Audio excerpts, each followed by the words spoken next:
할렐루야. 아멘. 네.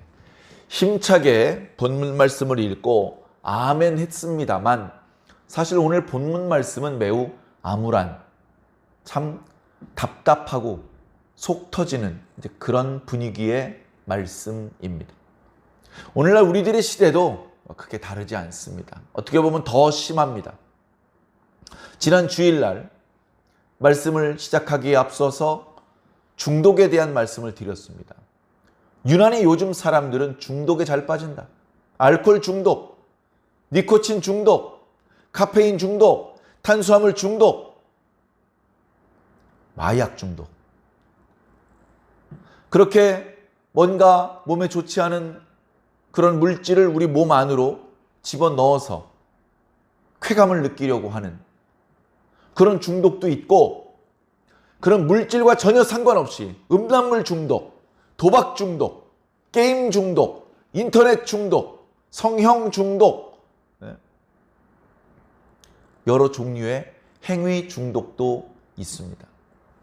실은 제가 오늘 저희 지역의 어느 고등학교에 가서 금연, 금주 교육을 하고 왔습니다. 복음을 전하러 가는 것은 아니었습니다만 자라나는 청소년들에게 미디어 중독 예방, 금연, 금주 교육, 또 성폭력 예방 교육, 그런 여러 종류의 교육을 실시하고 있는데, 그것이 직접적으로 복음을 선포하는 일은 아니지만 자라나는 청소년들에게 꼭 필요한 교육입니다. 대학교에 가야 되죠. 그래야 사람 구실할 수 있죠. 제대로 된 회사에 취직할 수 있습니다. 어디 가서 이력서를 쓰기도 대학교를 졸업해야 유리합니다.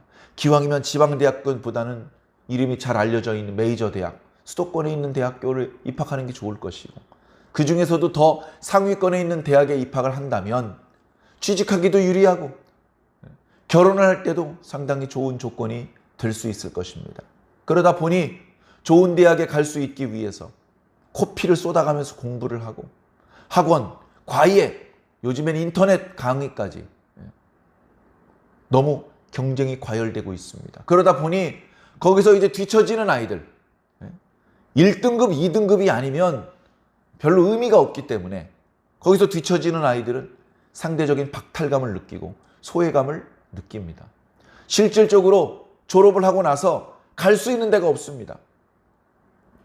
이 아르바이트, 저 아르바이트를 전전합니다. 재수하고, 대학교를 졸업해도 취직을 바로 할 수 없기 때문에 또 재수하고, 자격증을 따기 위해서 또 공부하고, 공무원 같은 직장이라도 얻기 위해서 또 시험 공부를 하고, 젊은 사람들 얼굴에 웃음기가 없습니다. 사회가 아주 합리적이고 건강한 사회는 아닌 것 같습니다. 바로 이럴 때 예수님이 필요한 것이고, 교회가 필요한 것이고, 복음이 필요한 것입니다. 그런 어려운 상황이 있다 보니까 결혼을 하려고 하지 않습니다. 취직 자체를 포기합니다. 결혼을 해도 집을 사거나 자녀를 낳는 것은 포기합니다. 3포 세대, 4포 세대, N포 세대라는 말까지 나왔습니다.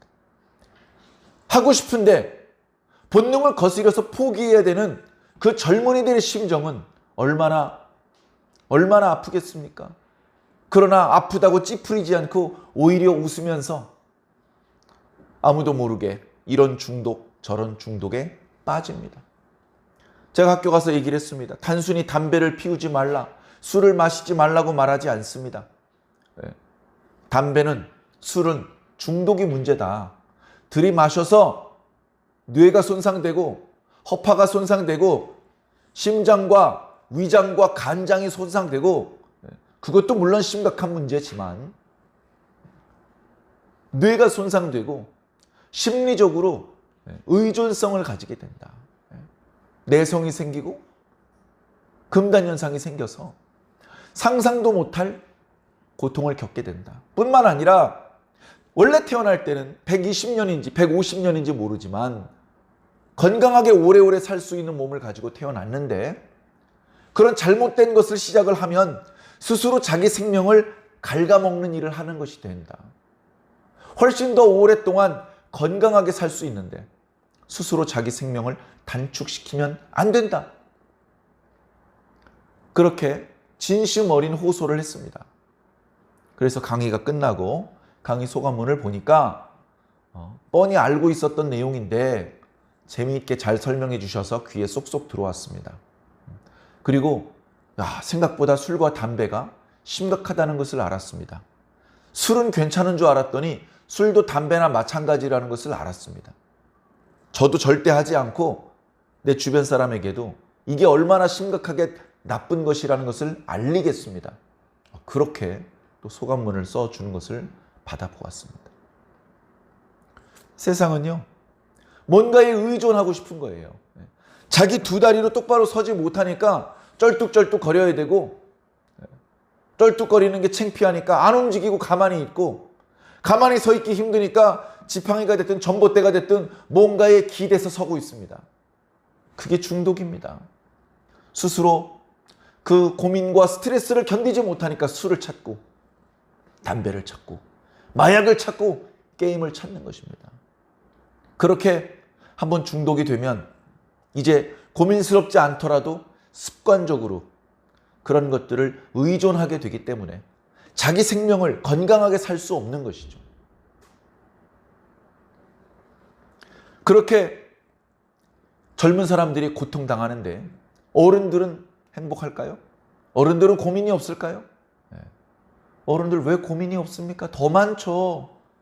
결혼하지 못하고 취직하지 못하는 자녀들 계속해서 용돈 주고 자격증 시험이라도 봐라. 뒷바라지 해줘야 되고, 야단 치고 싶은데 야단도 못 치고 스트레스 안 그래도 많은 녀석 거기다 또 야단 치면 또 얼마나 속이 상할까? 그런 여러 가지 생각에, 그리고 이제 은퇴해야 될 나이인데 은퇴를 하지 못하고 계속해서 벌어야 돼요. 아직 자립하지 못한 자녀들, 손자들을 부양해야 되기 때문에 참 힘들고 피곤한 그런 시대를 살고 있습니다. 그 과정에서 죄는 또 얼마나 넘쳐나고 있습니까? 사실요, 이 세상에 쌀이 부족하지 않대요. 세상에 양식이 부족하지 않아요. 이 세상 모든 사람들이 충분히 먹고도 양식이 남는답니다. 그런데 지금도 굶어 죽는 사람이 수만 수십만입니다. 지금도. 한쪽에선 쌀값을 안정시키기 위해서 비싼 돈을 들여서 헬리콥터에 실어서 태평양에다 버리고 있고요. 다른 쪽에선 굶어 죽고 있습니다. 하나님께서 우리에게 복을 주지 않으신 것이 아니에요. 인간의 욕심과 탐욕이 한쪽에서는 하나님께서 주셨던 양식을 바다에 버리게 만들고 다른 쪽에서는 굶어 죽는 일을 만들게 되는 겁니다. 인간이 마음을 곱게 쓰지 않기 때문에 세상에 천재지변이 많이 일어납니다. 한쪽에선 물이 없어요. 물이. 땅이 갈라집니다. 거기서 경작을 했었는데 더 이상 거기서 농사를 지을 수가 없어요. 또 다른 곳에서는 너무 비가 많이 옵니다. 너무 비가 많이 와서 다 휩쓸려 내려가고 다 무너지고 거기도 사람이 살 수 없는 곳이 되는 것입니다. 그렇게 하지 않고 사람의 마음을 곱게 썼다면 세상에 골고루 비가 내렸을 겁니다. 골고루. 여기도 살기 좋은 곳, 저기도 살기 좋은 곳, 쌀쌀하지만 공기는 맑고 경치가 좋은 곳, 덥지만 그렇게 심하게 덥지는 않고 아주 또 멋있는 풍경이 있는, 산에는 눈이 쌓여 있고 바다에는 파도가 치고 다양한 종류의 아름다움을 맛보며 살 수 있을 텐데 지금은 추운데 너무 춥고요, 더운데 너무 덥고 견디기가 힘들고요, 정신을 못 차리겠습니다. 여름에 그렇게 더웠는데 겨울에 또 엄청 추울 거랍니다. 과거에는 그래도 그게 패턴이 일정했어요. 기후가 일정하다 보니까 이집트 같은 곳에서는 그것으로부터 이제 달력도 만듭니다. 작년에 홍수가 났던 날짜와 오늘 홍수가 날 날짜 정확히 일치하기 때문에 수십 년, 수백 년 동안 계속 반복적으로 같은 날 홍수가 나기 시작하기 때문에 그걸 기준으로 달력을 만듭니다. 아, 지난번 홍수가 날 때로부터 이번에 홍수가 날 때까지 364일이 지났어. 그게 1년인가 봐. 그런 식으로 계산을 하다 보니까 그래도 상당히 정밀한 달력을 만들 수 있고, 그것을 근거로 농사도 지을 수 있고, 그것을 근거로 여러 가지 활동을 불편 없이 할 수 있었죠. 근데 지금은요, 요즘 날씨는 작년이랑 재작년이랑 해마다 달라요. 어떤 해 눈이 너무 많이 내렸다. 어떤 해 눈이 안 왔다가. 이게 우리가 예상하기 어려운 그런 상황입니다. 날씨가 괴팍해도 어떤 사람은 괜찮다고 합니다. 사방에 인공위성이 떠 있고 아주 정밀하게 전 세계 일기예보가, 아주 그 돈이 많은 나라에서 전 세계 일기예보를 어디는 6시간 단위로, 어디는 3시간 단위로 그렇게 공개를 한답니다. 그게 정확하기 때문에 그 예측을 따라서 준비를 하면 된다는 거죠. 말도 안 되는 소리죠. 인간의 힘으로 천재지변을 다 대비할 수 있고 다 이겨낼 수 있습니까? 너무나 비가 많이 내려서요, 아르헨티나의 세계 3대 폭포였다는 이과수 폭포, 그 폭포를 이렇게 관람하기 위해서 옆에 이제 구조물들을 만들어 놨어요. 난간 같은 걸. 그래서 이제 이과수 폭포를 가까이서 보고 사진도 찍고 하려고. 거기 홍수가 나가지고요, 거기 그 관광을 위해서 만들어 놓은 구조물에 사람들 출입을 통제한답니다. 평소에 40배의 물이 쏟아지고 있대, 그 이과수 폭포에. 사랑하는 성도 여러분, 이런 이야기, 젊은이들이 결혼을 포기하고 출산을 포기하고 취직을 포기하고 여러 종류의 중독에 빠지고, 일기가 과거처럼 일정하지 않고 너무나 급변하고 이상 기온이 자꾸 발생하고, 그런 것들을 보면 지혜롭게, 아, 하나님께서 살아계시는구나, 하나님의 때가 가깝구나, 인간이 탐욕이 도를 넘었구나, 그런 걸 깨달아야 되는 거죠. 더우면 더운가 봐, 아, 추우면 추운가 보지 뭐. 얼마나 미련하고 둔감한 사람입니까? 깨어 있어야 됩니다. 지혜자는 자기가 깨달은 걸 말해봤자 이해해주는 친구가 없기 때문에 입을 다뭅니다. 때가 악함으로 지혜자가 잠잠하다 그랬어요. 그 지혜자 자기 혼자 깨닫고요, 조용히 기도를 시작합니다. 또는 조용히 그 재앙을 만날 지역을 조용히 빠져나갑니다. 쥐만도 못해서 되겠습니까? 쥐. 배에 쥐들이 있는데 풍랑을 만나 배가 전복될 것 같으면 쥐가 다 도망간답니다. 사람이 쥐보다도 못해요. 하나님의 때를 분별하지 못하고 스스로의 과오, 스스로 얼마나 잘못하고 있는지도 전혀 분별을 하지 못해요. 잘못을 저지르고 있는데도 그게 잘못인지를 모르니까 담대하게 잘못을 저지르는 거예요. 무식하면 용감하다. 우리가 사사기 말씀을 보면서 이스라엘 백성들이 어떻게 이럴 수가 있나? 하나님의 백성인데 하나님께서 엄청난 초자연적인 능력을 베푸셔서 애굽에서 해방시키시고, 또 만나와 메추라기를 통해서 먹이시고, 불과 구름 기둥으로 인도하시고, 그리고 가나안 땅을 차지하게 해주셨는데 어떻게 그 하나님을 잊어? 빛의 속도로 잊어버립니다. 그리 오래 걸리지 않았습니다.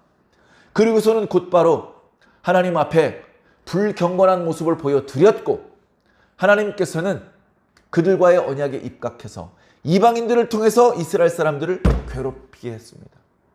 그때도 둔감한 사람들 같았으면 아이고, 이방 사람들이 오면 괴로운 거지 뭐. 그러나 다행히, 아, 우리가 하나님 앞에 범죄했나 보다, 그렇게 생각하는 사람들이 있었습니다. 하나님, 저희가 하나님 앞에 범죄하였나이다. 저희를 용서하여 주시옵소서. 저희의 회개의 기도를 받으시고 저 이방 원수들을 좀 쫓아내 주시옵소서. 그렇게 기도하면 사사를 세우시고 성령을 부으시고 그 이방 사람들을 쫓아내신 이야기, 그게 이제 사사기 이야기의 대부분이죠. 지난 시간 삼손의 이야기를 끝으로 사사의 이야기는 사사기엔 더 안 나옵니다. 오늘 말씀 17장부터 마지막 21장까지는 사사를 통해서 이스라엘을 구원시킨 얘기가 아니고 그냥 이스라엘이 하나님 앞에 이렇게 타락할 수가 없게, 더러워져도 이렇게 더러워질 수가 없게 더러워졌다, 타락했다. 그것을 보여주고 있는 것입니다. 해도 너무하다.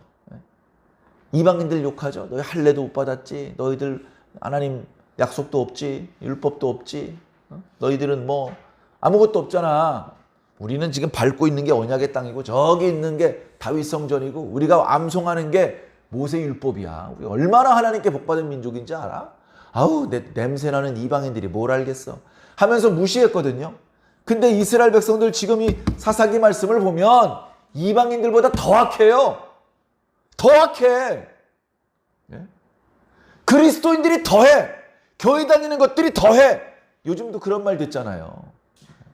우리가 과거에 이스라엘 사람들이 이렇게 하나님을 잊어버릴 수 있나 하면서 손가락질하고 비난할 자격이 없어요.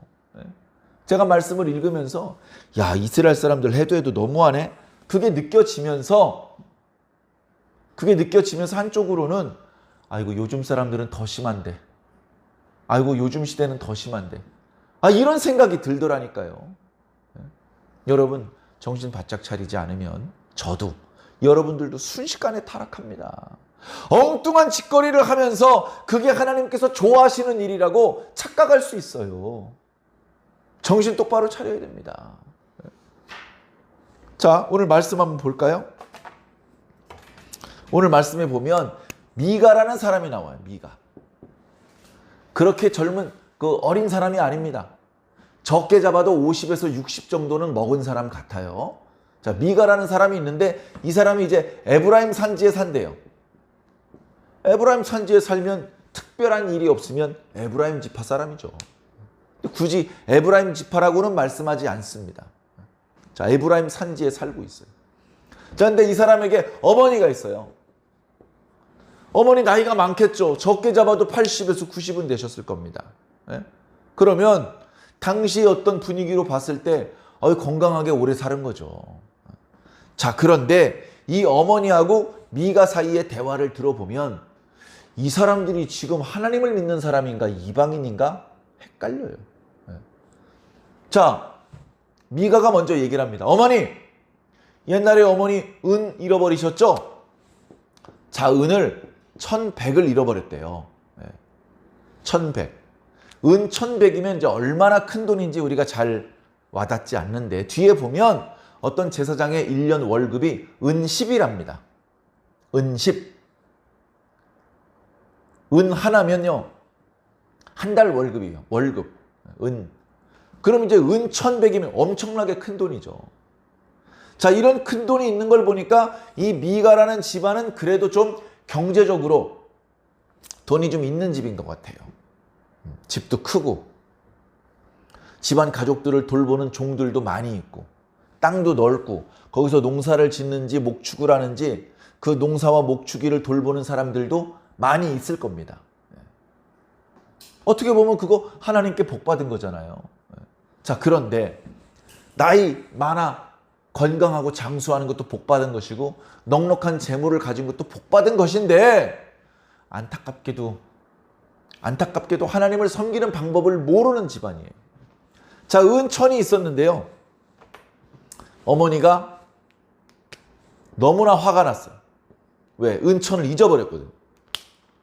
은천을 잊어버렸어요. 은천을 잊어버리니까 원래는 기품 있는 귀부인이었는데 아주 상스러운 소리를 하는 거예요. 이런 상스러운 소리로 욕을 막 하는 거예요. 사방에다가. 그리고서 아들 미가에다 대고 어린애도 아니고 50, 60 먹은 자기 아들 향해서 막 야단치고 욕하고 막 했습니다. 근데 이제 은을 찾을 수가 없으니까 할 수 없이 욕을 먹고 있어야 되는 거죠. 그렇게 며칠 지났는데 미가란 사람이 우연히 그 은을 찾은 거예요. 그래가지고 어머니한테 가져갑니다. 어머니, 일전에 은 1100을 잃어버리셨죠? 그래가지고 그때 막 저주하고 난리도 아니었잖아요. 근데 제가 일하다가 어디서 어머니께서 잊어버리셨던 은을 찾았습니다. 이거 다시 드릴 테니까 어머니 노여움을 푸세요. 그렇게 했어요. 그랬더니 어머니가 갑자기 축복을 합니다. 축복을 해요. 뭐라고 축복을 합니까? 2절에 보니까 내 아들이 여호와께 복받기를 원하노라. 자, 하나님의 복을 받을 수 있죠. 어떻게 하면 하나님의 복을 받나요? 하나님의 뜻대로 행하면 복을 받습니다. 신약이나 구약이나 동일합니다. 하나님의 뜻대로 살면 복 받는 거예요. 근데 얘는 하나님의 복을 선포받을 정도로 뭐 하나님의 뜻대로 산 것 같진 않아. 아직은 뭐 선한지 악한지 없어. 그냥 일을 하다가 옛날에 어머니가 찾던 그 은을 찾아가지고 어머니한테 드린 것 뿐이에요. 그건 뭐 상 받을 일도 당연히 그렇게 해야 되는 거잖아요. 근데 전에는 막 엄청 쌍스럽게 욕을 하더니 갑자기 생글생글 웃으면서 아들을 하나님의 이름으로 축복합니다. 그래가지고 이제 이 정도로 끝났어야 되는데 여기서 이제 어떤 짓을 하냐면 이 어머니가 말합니다. 나 이거 은 1100 말고도 돈 많아. 돈 많아. 이거는 하나님께서 나한테 준 선물이니까 이걸 가지고 너 신상을 만들어라. 신상. 신상. 은장색. 은을 가지고 가공을 해서 모양을 만드는 은반지도 만들고 은팔찌도 만들고 그러니까 팔찌나 반지 정도 만들었어야 되는데 거기서 이제 신상을 만드는 거예요. 신상. 신상을 만드는 방법이 두 가지가 있습니다. 대충 모양을 만든 다음에 그걸 깎아요. 깎아. 새겨서 그래서 신상을 만드는 방법이 있고 또는 주물을 만들어 틀을 만들어 놓고 은을 녹여가지고 그 틀 속에 녹은 은물을 부어서 그래서 그게 식으면서 은이 굳어가지고 신상의 모양이 되게 그렇게 부어 만든 신상 또는 깎아서 만든 신상 그렇게 이제 두 종류의 신상이 있는데 두 가지 다 만들라는 거예요. 은 충분하잖아요. 은장사한테 200이나 줬어요. 은 200. 그리고서 신상을 만듭니다. 그래가지고 이제 얘기를 했더니 그랬더니 신상을 만들었어요. 거기다가 이 신상을 이 미가라는 사람 집에 신당이 있어. 신당. 개인의 집에 왜 신당이 있어야 됩니까? 신당. 자, 혼동하면 안 되니까 말씀을 드릴게요. 이 당시에 원래 하나님께 제사를 드리려거든 다른 데서 자기들 멋대로 제사를 드리면 안 되고 실로로 가야 돼. 실로. 실로라로 가면 거기에 성막이 있어요. 성막. 모세 때 하나님의 계명대로 만들었던 그 성막. 그 성막 안에는 뭐가 있겠습니까? 마당에는 번제단이 있고 물두멍이 있고 그리고 안에는 떡상과 순금 금초대와 향단과 그리고 지성소에 언약궤가 있잖아요. 거기서 제사를 드려야죠. 거기서. 그런데 거기 안 가고 자기 집에 신당이 있어. 좀 부자라 그런지 적당한 터에다가 뭘 만들어 놨는데 창고도 아니고 사람이 사는 집도 아니야. 텅 비어 있는 곳이야. 거기 신당을 이미 만들어 놓은 곳이 있는데 거기다가 이제 이 신상을 앞에 이렇게 단을 만들어 놓고서 거기다가 신상을 올려 놓았습니다. 그리고서 미가가 자기 아들이 있어요. 미가 아들. 이름은 안 나와요. 미가 아들을 제사장을 삼았어. 제사장. 자, 이거 좋은 거 아니니까 빨간색으로 한번 써볼게요. 자기 아들이었는데 제사장을 만들었어. 이 은 가지고서 드라빔. 드라빔도 조그만한 우상입니다.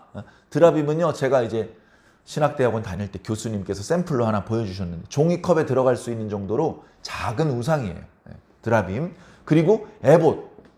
에봇은 조끼처럼 생긴 것인데 제사장의 의복입니다. 그래가지고 자기 아들한테 에봇을 입히고 드라빔과 이 신상 둘을 신당 제단에다 올려놓고서 자기들 멋대로 제사를 드리고 있습니다. 자, 그러면서 뭐라고 생각합니까? 그리고서 자기들이 이제 복 받을 줄 아는 거예요. 자기들이 복 받을 줄 아는 겁니다.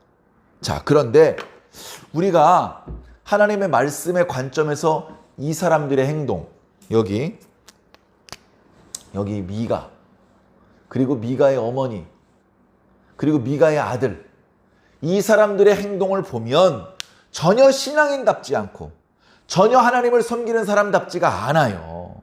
오히려 하나님을 조롱하고 있고 하나님을 욕되게 하고 있으며 하나님의 율법을 우습게 생각하고 있습니다. 자, 이런 방법으로 무슨 복을 기대할 수 있을까 싶은 그런 모습인데, 그런데도 불구하고 이런 행동을 하면서 매우 흐뭇해하고 있습니다. 야, 우리 진짜 복 받겠다. 야, 우리 때문에 우리 동네 사람도 다 복 받을 거야. 이런 생각을 하고 있더라는 것입니다. 그런 것을 보니 이 시대에는 율법에 대한 교육이 제대로 이루어져 있지 않은 것 같습니다. 불과 가나안 땅에 정착한 지 얼마 되지도 않았는데 사람들 머릿속에 율법은 까마득하게 잊어버린 거예요. 그러니까 하나님이란 이름만 남았지 하나님을 어떤 방법으로 섬겨야 되는지, 율법에 뭘 하라고 하셨는지, 뭘 하지 말라고 하셨는지 그건 몰라. 그냥 주변의 이방인들이 하는 모습들을 통해서 영향을 받고 대충 그 비슷하게 하면 되는 거지 뭐, 이런 생각을 가지고 있었다는 것입니다. 자, 그런 상황에 7절에 보니까, 자, 이번에는 어떤 레위 사람이 나와요. 레위 사람. 자, 이거 어디다 써야 될까? 자, 어떤 레위 사람이 있습니다. 어떤 레위 사람이 있는데 이 사람은 나이가 많지 않아요. 이 사람은 나이가 많죠. 이 사람은 이제 유다 베들레헴 사람입니다. 유다. 베들레헴이라는 곳이요. 이때는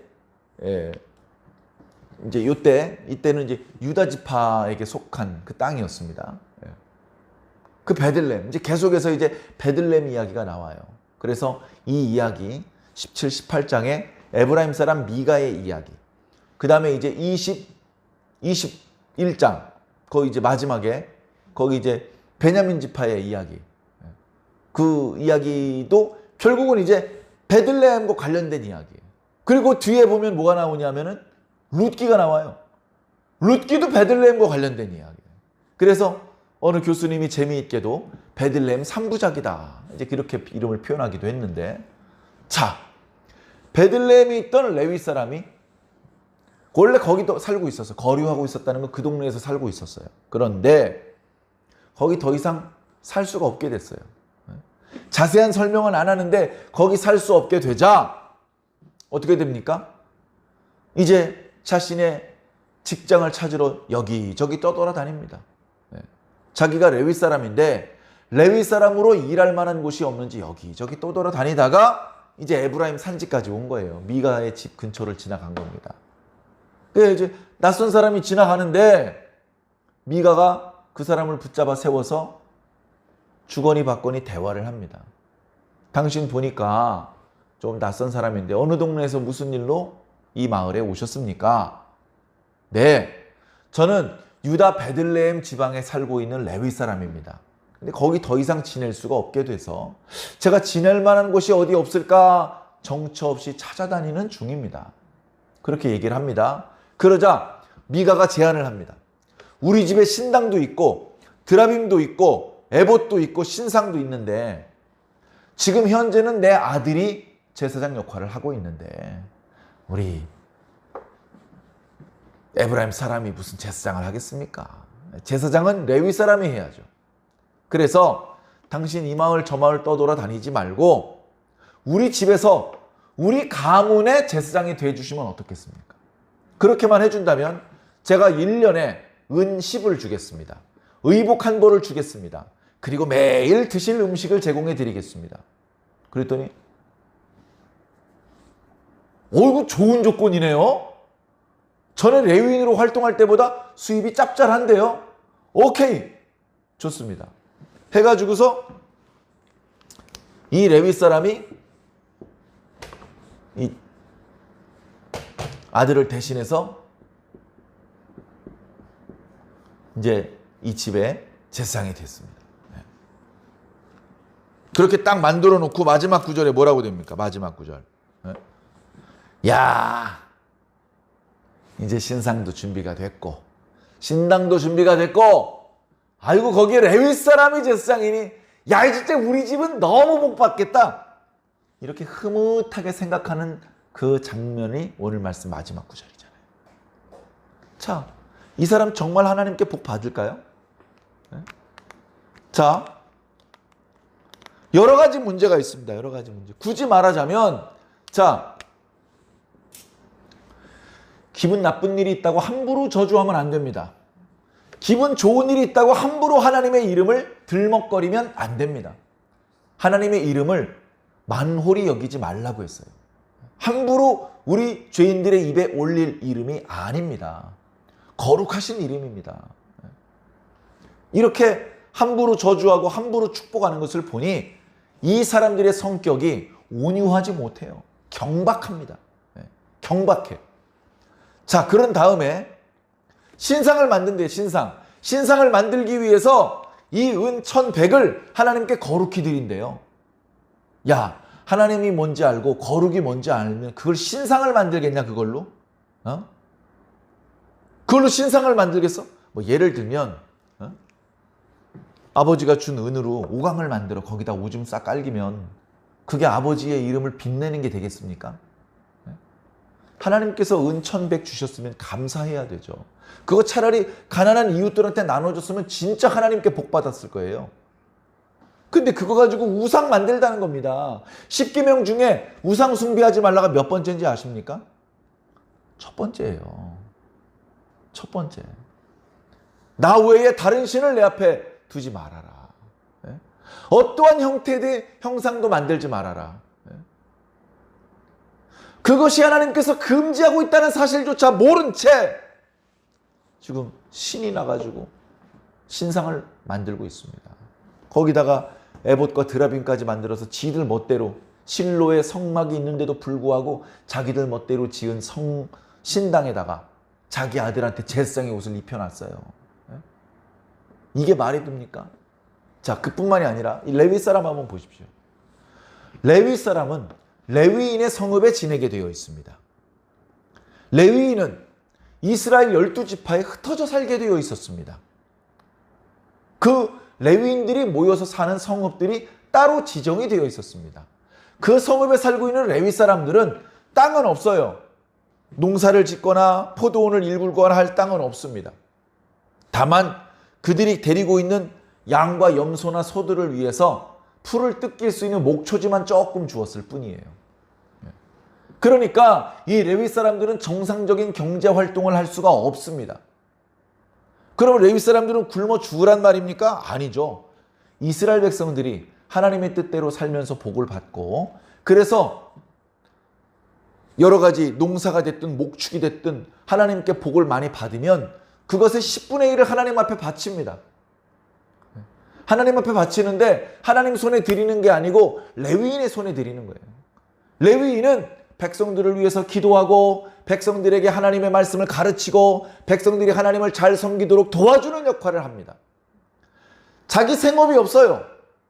레위인인데 나는 뭐 대장장이야. 레위인인데 나는 목수야. 레위인인데 나는 목자야. 나는 농사꾼이야. 그런 거 없어요. 레위인은 그냥 레위인입니다. 하나님과 백성을 섬기는 일만 해야 돼요. 그러면 돈을 못 벌잖아요. 그 생활비는 하나님께서 책임져 주신다. 하나님께서 백성들한테 복 주시고 백성들의 11조로 레위 사람들이 먹고 살게 하신다. 그럼 레위 사람들은 백성들에게 10분의 1을 받아서 그 중에서 좋은 부분 10분의 1을 또 제사장들한테 바치는 거예요. 하나님의 종들은 자기 생업에 종사하지 않습니다. 그래서 구약적인 전통에서는요, 요즘 말로 목회자가 직업 생활을 하면 안 돼요. 목회자가. 그래서 교단 헌법에도 목회자가 직업을 가지면 안 되는 것으로 명시되어 있는 교단의 헌법들이 들어 있습니다. 목회자는 목회일에 전념해야 돼. 베드로와 요한도 말씀과 기도에 전념한다고 했어. 주의 종들은 조금 가난하게 살더라도 교회에서 성도들이 주는 사례를 받으면서 성도들을 위해서 기도하고 말씀을 선포하고 그 일에 자신의 에너지를 다 써야 돼. 목회자가 설교 준비하랴, 직장 생활하랴, 언제 기도하고 언제 말씀 준비하니? 구약적인 전통에서 하나님의 종은 별도로 직장을 갖지 않습니다. 직장을 갖지 않고 성도들의 헌금 중에서 사례를 받더라도 전혀 굶주리거나 전혀 다른 사람에 비해서 창피하게 짝퉁 입고 다니고 그렇게 안 살았단 말이죠. 오늘날도 그렇게 할 수 있어야 됩니다. 오늘날도 성도들이 충분히 하나님 성전에 자기가 복받은 만큼 바쳐야 됩니다. 그러면 그것을 사람의 돈이라고 생각하지 말고 하나님의 돈이라고 생각하고 두려운 마음으로 교회의 재정을 관리를 해야 됩니다. 허투루 쓰면 안 됩니다. 그리고 그 중에서 주의 종들에게 충분하게 생활비를 제공해야 됩니다. 넉넉한 교회들은 목사님 사택도 지원해 줍니다. 목사님 차량도 지원해 줍니다. 목사님 자녀들 학자금도 지원해 줍니다. 그거 어지간한 직장도 다 하는 거예요. 어지간한 직장도. 그거 왜 해줍니까? 그런 혜택을 받는 목사님들이 생업에 종사하거나 황금, 이 돈의 유혹에 올무 잡히지 않고 그저 주의 일에만 집중할 수 있고 성도들을 위해서만 헌신할 수 있도록 하기 위해서 그렇게 배려해 드리는 겁니다. 요즘에 교회들마다 목회자님들 넉넉하게 월급을 못 드려요. 요즘 대기업 대졸 초임이 얼마인지 아십니까? 이런 얘기하면 좀 치사한데 저 요즘 대기업 그 대졸 그 신입사원 첫 달 월급의 절반도 못 받았어요. 제가 절반도 못 받았다고요. 가족이 이렇게 많은데 가족 수당도 못 받았고요. 아무 지원도 못 받았습니다.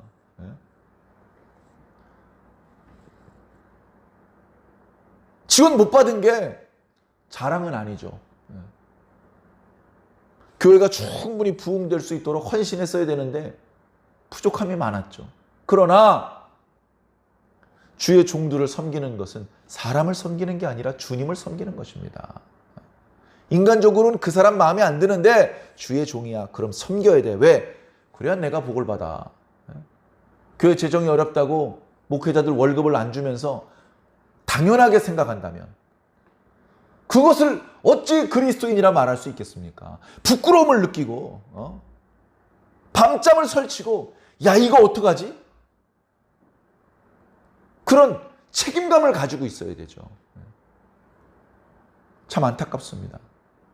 예나 지금이나 똑같다고. 옛날에도 그러는 거예요. 레위 사람들, 백성들이 11조를 안 바쳐요. 안 바쳐. 그러니까 젊은 레위 사람들 목까지 안 돌아오는 거예요. 그러니까 어떡합니까? 다른 지역에 그래도 신앙심이 좋은 동네에 가서 거기서라도 레위인으로 생활을 해볼까? 정 안 되면 이제 레위인의 생활을 접고 농사를 하든 목축을 하든 자신의 생계를 도모하기 위해서 직업을 바꿔야 되는 참 하나님께 부끄럽고 죄송스러운 상황이 된 것이죠. 자, 그런 상황이 되었습니다. 그래가지고 미가를 만났어요. 이 레위 사람이. 미가가 스카웃 제의를 합니다. 그러면 나는 하나님의 제사장이지. 이 이름도 알 수 없고 언제 존재한 적도 없었던 이런 신상을 위해서 내가 제사를 바치고 기도를 올려? 내가 굶어 죽으면 죽었지. 그건 못한다. 그리고 당신도 그러면 안 돼. 당신 율법을 잘 모르나 본데 내가 우리 조상들에게 배운 율법대로라면 당신은 저주받아.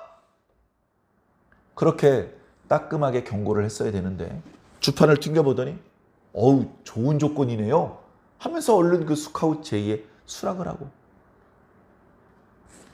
모세 때 만들어 놓은 에봇이 아니라 싸제로 만든 가짜 에봇을 입고 제사장 노릇을 하면서 야 좋은 직장 얻었다 이러고 있는 것입니다.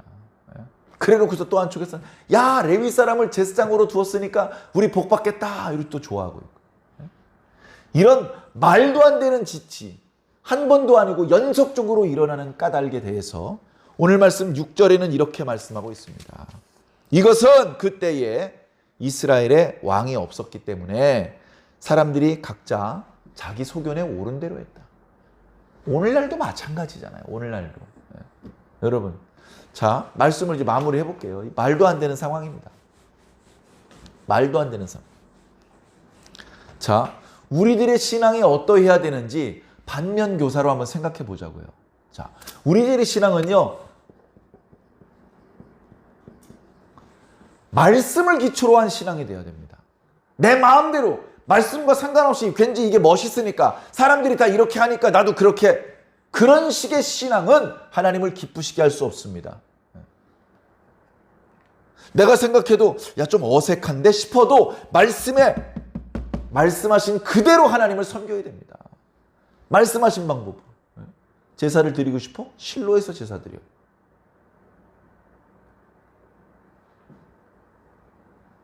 그게 기준이잖아요. 말씀대로 신앙하고 있습니까, 여러분?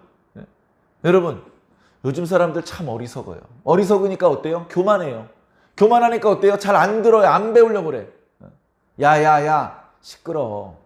나도 다 알 만큼 아는 사람이야. 내가 너한테 배울 입장이 아니야. 내가 임마 너보다 더 잘 알아. 내가 필요하면 너 말고 임마 인터넷에 검색해. 너 네 말은 못 믿겠어.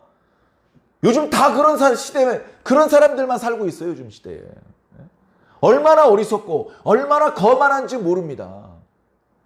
겸손하게 귀를 열고 상대방의 이야기를 들어주는 사람이 씨가 말랐어요. 안 믿습니다. 안 믿어요. 안 믿어요.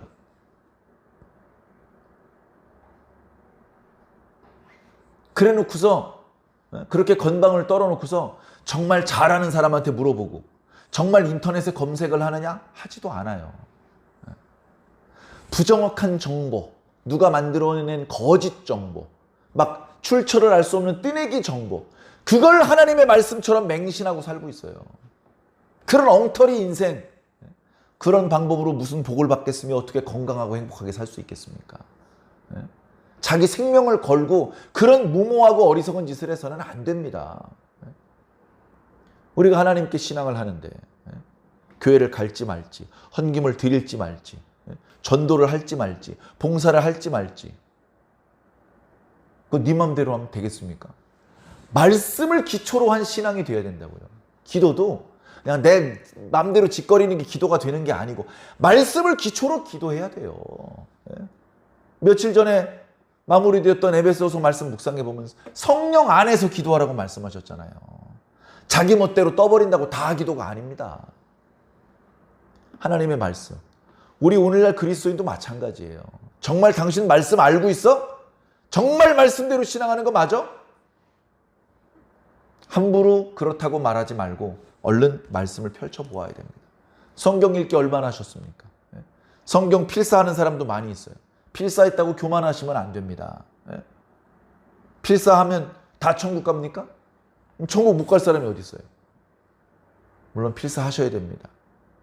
많은 은혜 체험이 있을 것입니다. 필사한 사람들은 그렇게 쉽게 교만해지지 않을 수 있어요. 근데 또 마귀가 교만을 집어넣어 주어요. 조심해야 됩니다. 우리는 더 말씀을 들어야 돼요. 더 배워야 돼요. 더 읽어야 돼요. 더 묵상하고 고민해야 돼요. 더 공부해야 됩니다. 하나님의 뜻을 누가 완전히 알았다고 할 수 있겠습니까?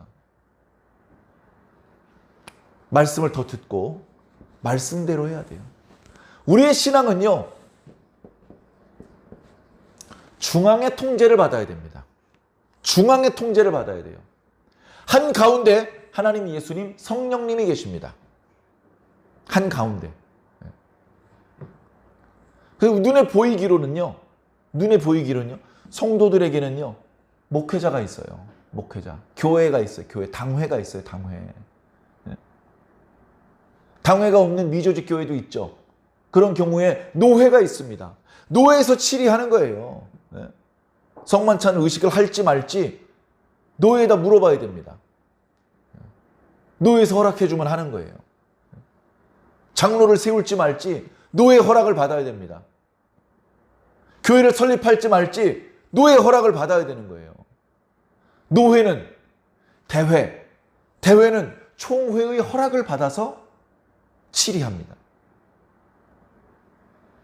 오랜 기간 동안 말씀으로 훈련받고 목회 생활에 잔뼈가 굵고 단순히 시간만 흐른 것이 아니고 많은 성도들에게 존경을 받고 있고 많은 목회자들에게 하나님의 말씀대로 목회를 잘하고 있다고 인정받은 그런 총회장, 이런 교단의 일꾼들, 거기에 통제를 받아야 돼요. 저희 집에 신당이 있는데 여기서 제사 드려도 되겠습니까? 왜 안 물어봤어요? 저희 집에 별도로 제사장을 두어도 되겠습니까? 왜 안 물어봅니까? 저희들 마음대로 신상을 만들고 저희들 마음대로 에봇을 만들고 저희 셋째 아들을 제사장으로 임명해도 되겠습니까? 왜 안 물어보냐고요? 목사하고 싶으면 네 마음대로 목사하고 명함 파면 목사 되는 겁니까? 장로 하고 싶으면 그냥 옷가게 가서 장로 가운 하나 맞추면 장로 되는 겁니까?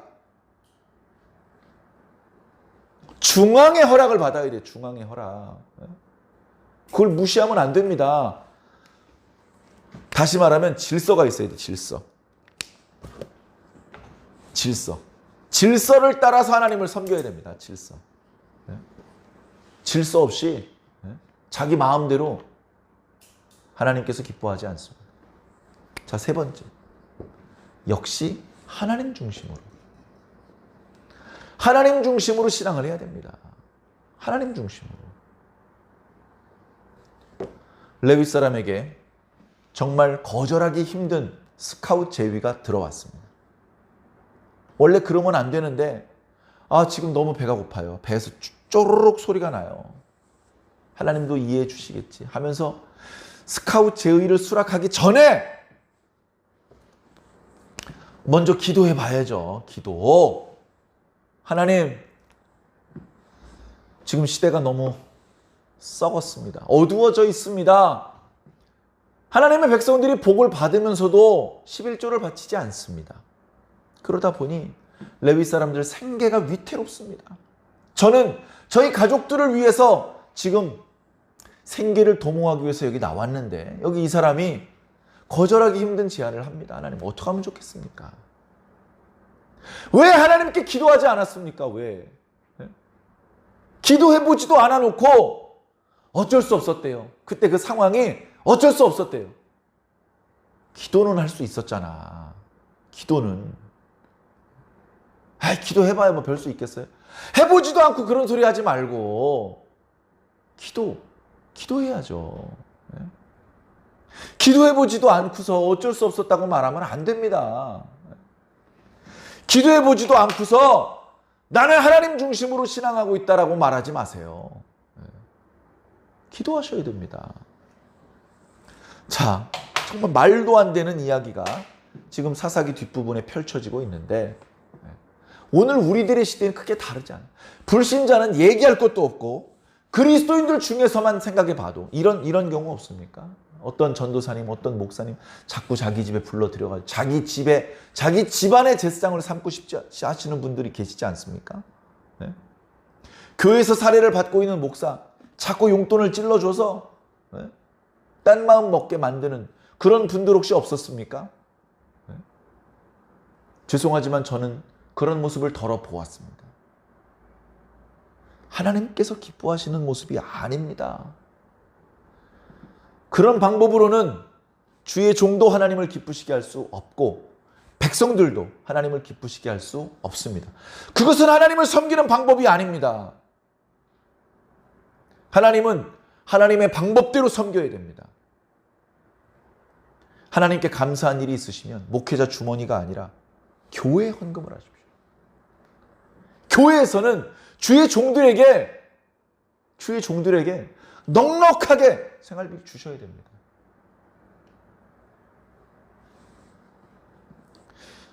몇 년 전 이야기입니다. 어느 교회의 이야기인지는 말씀하지 않겠습니다. 전주의 어느 교회에서 새롭게 담임 목사님이 부임하셨습니다. 담임 목사님이 젊지만 유능한 목사님이 오셨다고 성도들이 기대하고 있었습니다. 목사님께서 주일날 설교하시는데 아주 말씀이 쉽고 감동적이었습니다. 그 목사님께서 이제 대신방을 한답니다. 그 교회에 등록되어 있는 모든 성도들의 가정을 신방을 하면서 가정을 위해서 기도해주고 또 그 성도의 형편을 살피기 위해서 대신방을 한다고 합니다. 대신방을 하면 의뢰 목사님께 별도로 감사헌금을 드립니다. 대신방을 하면. 그런데 어떤 가정은 목사님께 따로 감사헌금을 드리기 부담스러운 가정도 있습니다. 그리고 오전 11시나 오후 5시에 예배를 만약에 드린다면 예배 후에 식사를 접대하는 경우들이 많습니다. 목사님 어렵게 가정에 모셨는데 컵라면 드릴 수 없잖아요. 짜장면 시킬 수 없잖아요. 그래 좀 괜찮은 음식점을 예약을 해서 목사님과 또 다른 목회자님들을 섬기고 싶은데 어떤 가정은 그것도 부담스러워요. 그래 어떤 가정은 목사님 앞에 두둑한 헌금도 드리고 멋있는 식당에서 목사님 음식 대접을 하고 어떤 가정은 그걸 못해. 그러면 목사님 입장에서 아무래도 사람이기 때문에 자신을 극진히 접대한 그 가정을 더 사랑하고 그런 일이 발생될 수 있잖아요. 사람이기 때문에. 예? 그런데 그 교회 장로님 대여섯 명이 담임 목사님께서 대신방을 하시겠다고 하자 그런 문제가 생길 것이 걱정이 됐습니다. 예? 기도하는 장로님이니까 그런 게 걱정되는 거예요. 기도 없이 그냥 헬렐레한 장로님 같았으면 뭐 문제 있어? 못 느끼는 거죠. 그래서 장로님 여러 사람이 대신방이 이렇게 진행되면 안 될 것 같은데 자네도 그렇게 생각했나? 나도 그것 때문에 고민이야. 해가지고 장로님 대여섯 명이 의논을 하는데 이번 대신방은 이런 원칙대로 하겠습니다 하고 원칙을 정했어요. 장로님들 사이에서 먼저 정했어요. 그리고 그걸 목사님께 말씀드립니다. 저희들이 이렇게 원칙을 정해보았는데 목사님 이렇게 해도 되겠습니까? 장로님들도 훨씬 젊은 목사님이지만 그래도 담임 목사님이니까 그렇게 이제 먼저 여쭤보는 것이죠. 담임 목사님이 듣고서 너무 좋다고 우리 장로님들 너무 훌륭하고 이 교회가 너무 훌륭한 교회라고 칭찬해 주셨습니다. 그래가지고 장로님들이 이제 주일날 대신방이 시작되기에 앞서서 전성도 앞에서 광고를 합니다. 성도 여러분, 저희 교회를 사랑하시는 하나님께서 이번에 이렇게 훌륭하신 목사님을 보내주셨고 이제 내일부터 대신방이 시작됩니다. 저희 장로님들과 목사님들이 상의해서 이번 대신방에 이런 원칙을 만들었으니 성도님들께서는 좀 따라주시면 고맙겠습니다. 첫 번째, 절대 목사님에게 별도의 감사헌금을 드리지 않습니다. 꼭 헌금을 하셔야겠다면 강단에다 주일날 강단에 감사헌금을 올리십시오. 두 번째, 예배 후에 목사님을 모시고 절대 식사 접대를 하지 않는다. 가정에서 접대를 할 때도 차 한 잔 이상 과일이나 뭐 엄청나게 다과를 내지 말고 차 한 잔만 접대하기로 그렇게 저희들이 원칙을 정했습니다. 담임 목사님과 상의해서 결정한 것입니다. 모두 따라줘. 그 얘기를 하자. 상당히 많은 성도들이 얼굴이 막 웃음기가 띄는 거예요. 웃음기가. 아무 부담 없이 담임 목사님을 모실 수 있겠구나. 아무 걱정 없이 목사님을 모실 수 있고 편안하게 말씀드릴 수 있겠구나. 그리고 나서 당회에서 담임 목사님 식사비, 담임 목사님 사례비를 별도로 드리기로 한 겁니다. 목사님 충분히 드리겠습니다. 성도들 가정에서 일일이 받으시는 것보다 더 많이 드리겠습니다. 더 좋은 음식점으로 목사님 섬기겠습니다. 그렇게 했어요. 그게 하나님 종을 섬기는 방법이고 교회와 성도들을 섬기는 방법입니다. 교회에서 안 주니까 목회자들이 돈 있는 성도들 따로 찾아다니면서 생활비 보태. 이게 말이 됩니까? 이게 성도들이 모인 집단입니까? 도둑놈 집단입니까? 우리가 하나님 앞에 솔직해져야 됩니다. 하나님 앞에 부끄러움이 없어야 됩니다. 뻔뻔하게 어쩔 수 없었다고 말하지 말고 먼저 기도해야 됩니다. 각자 기도하시면서 하나님께서 주시는 감동대로 그렇게 말하고 행동하시기 바랍니다. 그렇게 할 때 우린 세상의 빛과 소금이 될 수 있을 것입니다. 레위기 말씀에 이 참혹한 모습들을 보면서 본받지 마시고 반면 교사를 삼아 우리는 더 온전한 그리스도인으로 승리하시기를 예수님 이름으로 간절히 축원합니다.